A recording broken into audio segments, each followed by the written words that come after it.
Hello everyone. Welcome to my channel. I'm really excited to bring you today's video. If you enjoy my content, don't forget to subscribe and turn on notifications. Let's get started. When Richard Vaughan arrived in Canada's Yukon region, the sky was clear and brilliant blue. The surrounding landscape, covered in a blanket of white, was silent except for the heavy snow on the branches of the pine trees. He could feel the cold deep in his bones, but it was not an unfamiliar sensation. He had spent his life in the wilderness, having camped in similar harsh conditions countless times. But nature never hesitated to challenge even the most experienced. His plan was simple. He would take a short exploration trip, observe the region's wild nature, and then return. He wore a thick thermal jacket, waterproof pants, fur-lined boots, and carried essential survival gear in his backpack. He frequently checked his map and compass, being careful not to stray off course, but in the wilderness, things never go according to plan. In the afternoon, an unexpected wind began to blow. What started as a gentle breeze quickly transformed into a storm. Snowflakes no longer fell from above but came in from the sides. Within just a few minutes, visibility dropped dramatically. Even the nearby trees were barely visible. A sense of unease settled within him. Before coming here, he had checked the weather forecasts, but he hadn't expected a storm this severe. The wind howled, blowing snow around him and stinging his face like needles. He squinted and pulled out his map, but with the fierce wind, it was nearly impossible to open and read it. Frustrated, he stuffed it back into his pocket. "Stay calm, Richard," he whispered to himself. Panicking was a survivalist's worst enemy in the wilderness. He continued on, but everything around him started to look the same. The snow-covered trees had turned into a white maze. He pulled out his compass and set it to north. However, after a few minutes of walking, his instincts told him something was off. He was lost. The unease inside him gradually turned into fear. He pulled out his phone and checked the screen. No signal. In such a remote area, he hadn't expected a signal, but seeing the phone completely useless still drained his morale. Now, he had to make a decision. He could either walk in a random direction and risk getting even further lost, or find a safe spot and spend the night there.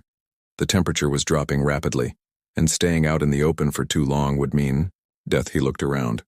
Despite the near-zero visibility, he spotted a slightly denser cluster of trees in the distance. It might offer some shelter from the wind. Without wasting any more time, he quickened his pace. His only goal now was to find a place to spend the night. When Richard found a relatively sheltered spot from the wind, a sense of relief washed over him. But he knew this was only the beginning. The real struggle was just beginning. The storm subsided, but as the night grew darker, the cold became even sharper. The sky was now covered in stars, a sign that the temperature would drop even further. The temperature was quickly dropping to 40 degrees Celsius. He knew if he stayed outside, he wouldn't make it through the night. His hands were starting to freeze, and he could no longer feel his fingers. He needed to act fast and find a way to keep his body warm. The first thing he needed to do was build a shelter.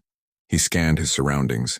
Partly buried dry branches, small snow mounds caused by the wind, and a few fallen trees were nearby. He immediately set to work. He went to the base of a tree and started digging into the snow. Snow was a natural insulator. If he could dig deep enough, the inside would be warmer than the outside. He worked as quickly as he could, but even his gloves couldn't protect him from the cold. His fingertips had gone numb with pain. When the hole was deep enough, he piled tree branches and pine needles on top to create a natural roof. He covered it with more snow to ensure the wind wouldn't steal away the warmth inside. It wasn't a perfect shelter, but for now, it could keep him alive. However, the real challenge was starting a fire. He opened his backpack and pulled out one of his greatest advantages, a flint stone. With the sharp edge of his knife, he struck the flint to create sparks. His first few attempts were unsuccessful. His hands were so stiff from the cold that he could barely move them. Richard gathered some dry moss and small twigs. He needed the smallest material to catch the spark. After a few attempts, the first spark fell and the moss started to smoke lightly. He immediately blew on it. For a moment, nothing happened. Then suddenly a small flame appeared. He couldn't let this small flame die. He quickly added smaller twigs, then larger ones. Within a few minutes, a weak but life-saving fire was burning in front of him. He warmed, his hands by the fire. He felt a painful burning sensation as blood flow returned to his frozen fingers. But this was a good sign. He could now feel somewhat safe. Shivering, he sat inside his small shelter. Aside from the crackling of the fire, everything was silent. The wind had even stopped. Such silence was rare in nature and often a sign of danger. He slowly closed his eyes, but he remained alert, always on edge. If he could make it through this night, he would need to come up with a plan for tomorrow. He had survived the first night, but the real battle was just beginning. When morning came, Richard's first sensation was hunger. His stomach was growling, feeling empty and hollow. His body had slowed down overnight to conserve energy, but now it was running low. As he stood up, he noticed his legs were trembling. This was the effect of hunger. To survive, he needed to find food. He opened his backpack. Inside, there were only a few energy bars and a small packet of peanut butter. He carefully divided and ate them, but his stomach still wanted more. This would only last a few hours. If he couldn't find more food, hunger would weaken him, increasing the risk of dying from the cold. As he looked around, he noticed faint tracks on the snow. These were animal tracks. The footprints were small and light, most likely from a rabbit. Richard knew that fresh tracks provided an opportunity to survive. He carefully followed the tracks. Walking in the snowy forest was draining his energy, but he had to be cautious. If he startled the animal and it ran off, he might never find it again. After a while, he reached a small clearing and held his breath. Just ahead, a small rabbit was digging through the snow with its front paws. Richard crouched down and slowly drew out his knife. He waited for the right moment. The rabbit briefly lifted its head, its ears perked up, then returned to digging the ground. This was his chance. Richard lunged forward with all his strength. The rabbit tried to escape, but in the deep snow, it couldn't move quickly. Richard swung his knife in one swift motion and blocked the rabbit's escape. A moment later, the animal was in his hands. Despite his trembling hands, he ended the rabbit's life with a swift and decisive motion. He had no other choice but to eat to survive. If he didn't, he would die. As he made his way back to his shelter, he held the rabbit tightly. Now the next step was to cook the meat safely. The fire was still smoldering, so he added some dry twigs to rekindle the flames. He cleaned the rabbit and skinned it. This was no easy task in the cold. He could feel his hands numb from the cold, but he couldn't give up. After a while, he placed the meat over the fire. It was a simple, lean meal, but to him it felt like a feast. As he watched the smoke rise, the smell of hot meat intensified his hunger. The first bite was warm, and he could feel the heat spread throughout his body. This gave him energy. But one rabbit wouldn't be enough for long. If he didn't find more food, hunger would become his greatest enemy in the coming days. He closed his eyes and began to think about his next step. He needed a plan to survive. Richard knew he needed to reinforce his temporary shelter. The shelter he had made in the first few days was adequate against the wind and cold, but wasn't strong enough to protect him from the other dangers of the wild. He needed to build a more solid shelter. To do this, he gathered larger branches and thick pine needles. He dragged sturdy logs from the fallen trees around him and arranged them around the shelter like a wall.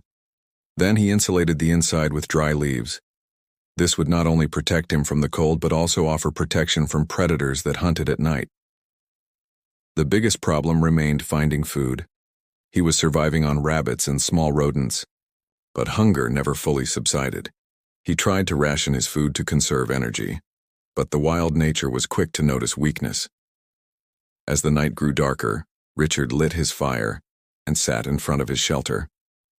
The fire was his greatest weapon against the cold, but it also drew dangerous eyes toward him. Around midnight, he was startled by a terrifying howl in the distance. Not one, not two, but a whole pack of howls. Richard immediately checked around. His shelter. He couldn't see any movement, but the howls were getting closer. It was a pack of wolves, and they weren't far away. His breath quickened, and his heart began to race. Wolves were among the most intelligent predators in nature. If they had come this far, they were likely hungry, and a hungry wolf pack was one of the most dangerous predators there were. He quickly moved to the fire and threw all the dry twigs he could find onto it. As the fire grew, the shadows around him also grew, casting flickering lights. Wolves, by nature, were wary of fire, but could hunger overcome their fear? Richard fixed his eyes on the depths of the forest. A few meters away, two small red glints appeared in the darkness. Eyes. One wolf was staring directly at Richard, then another, and then several more. The wolves had completely surrounded his shelter. They were silent. His fur stood on end. He knew they saw him as prey. If he showed any sign of weakness, they would attack. Standing by the fire, he grabbed his knife and a solid stick. He had to be ready to defend himself. One of the wolves, bolder than the rest, slowly approached the illuminated area near the fire. Its fur bristled and its mouth was slightly open. Richard could see the gleam of its teeth. It took one more step. Richard swung the torch quickly into the air and shouted loudly. The wolf suddenly stopped. It paused for a moment. It backed away, but its eyes never left Richard. The others hesitated, as well. The fire was frightening to them, but hunger was testing their patience. Richard added everything he could find to the fire to make the flames even bigger. As the flames rose, the wolves slowly began to retreat. Their instincts told them it wasn't the right time to attack. After a while, they silently disappeared into the forest. But Richard knew they hadn't left. They were simply waiting. He kept his eyes fixed on the surroundings of his shelter, staying alert until dawn. He kept feeding the fire so it wouldn't go out and remained on guard for any slightest movement. As the first light of dawn came, the wolf howls gradually faded into the distance. Richard was alive, but more exhausted than ever. He was sure they would return unless he moved to a more secure location. One more day had passed, but the danger was never far away. On the 10th day, Richard was pushing the limits of his body. Hunger, cold, and exhaustion had drained him.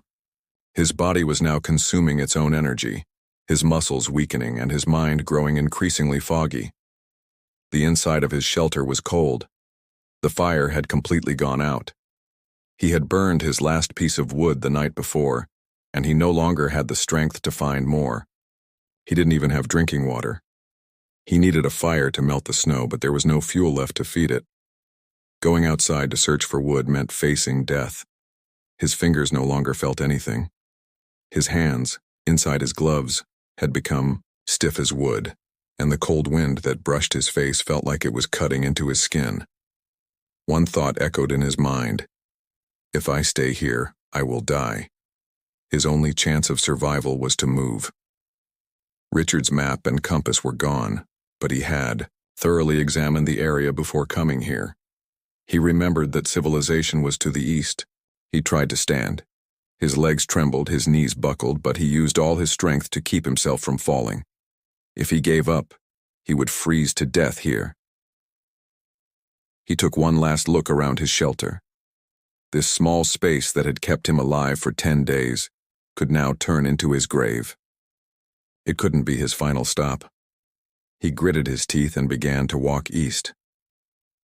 As he took each step, everything began to blur. Numbness was taking over his entire body. He was entering the most dangerous stage of hypothermia. At first, the cold was painful, but then a sense of relief started to come over him. This was a sign that his brain was slowly beginning to shut down. But his mind was playing a trick on him.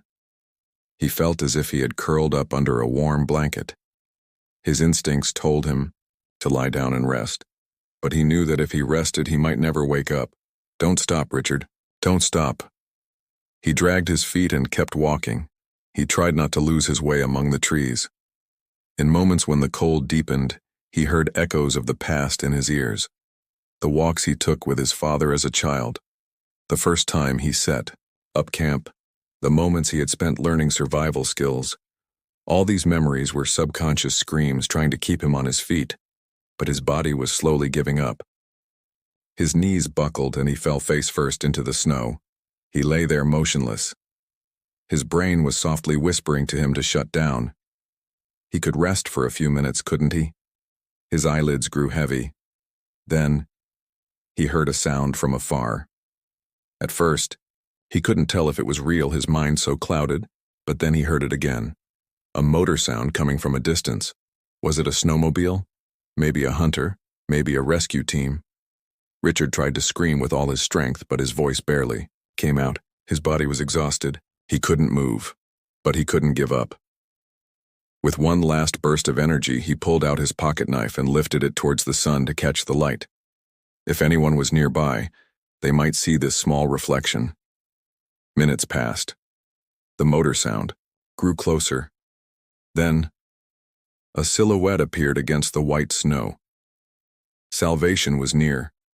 Richard, his body exhausted, his mind blurred, continued walking, trying to find the path that would take him to civilization. Each step was getting harder. Dragging his feet, he lost his balance and fell into the snow several times. Though he struggled to get up, his body was rejecting him. He was spent. But at that moment, he noticed something ahead. There was a slight incline, and there, a stream was flowing. Richard instinctively headed toward the water. Rivers usually created warmer microclimates. Also, following the water often led to human settlements or hunting routes. At first, despite sinking knee-deep into the snow, he managed to reach the edge of the stream. The water was covered by a thin layer of ice, but it wasn't completely frozen. This was a good sign.